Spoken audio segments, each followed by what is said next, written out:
Can you read the given for number 2? An ice cream cone has a radius of 4 centimeter and a height of 9 centimeters. How much ice cream can it hold? okay, so step 1, let us analyze the given problem.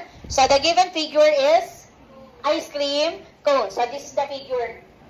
Okay, so yung ice cream cone daw, ang height daw ay ano po? 9 centimeter. Ito yung height niya. And then ang radius ng ice cream cone ay 4 centimeter. Ito lang po yun. Okay, half ng circle. Then to find the volume of a cone, so what we're going to do, step 1, write the formula. What is the formula to find the volume of a cone?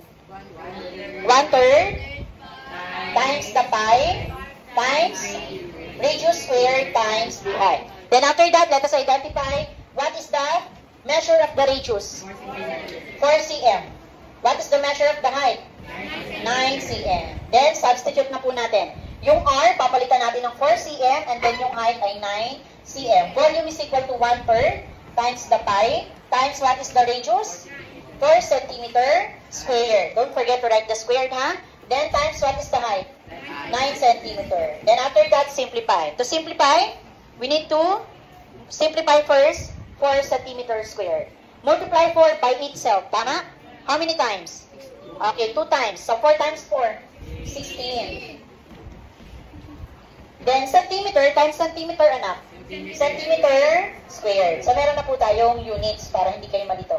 Then after that, so since meron tayong fraction, do you think we can apply cancellation? Yes. By what number? 9 and 3. 9 and 3 are both divisible by 3. So 3 divided by 3. Then 9 divided by 3. Okay, meron pa po ba?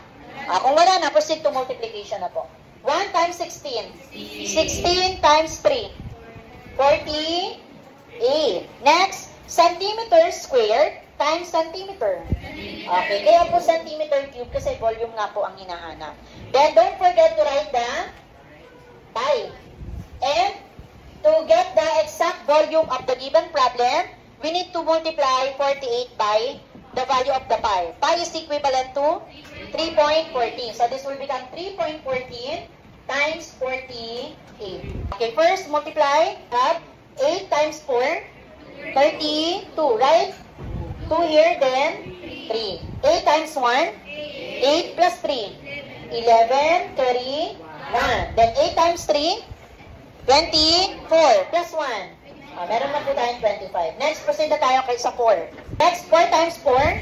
Sana po ilalagay anak yung 6. Very good. Sa baba ng 1. Then, carry 1. 4 times 1, 4 plus 1, 5. Then 4 times 3, 12. Then after that, get the sum na po. Okay, this will become 2, 7, 10, carry 1. 1 plus 2, 3 plus 2, 5. Then bring down 1. Now, how many decimal number? Okay, where's the decimal point? Between 0 and... Okay, at ito po yung hinahanap natin. The volume of the given problem we have 150.72 centimeter cube. So that is the answer.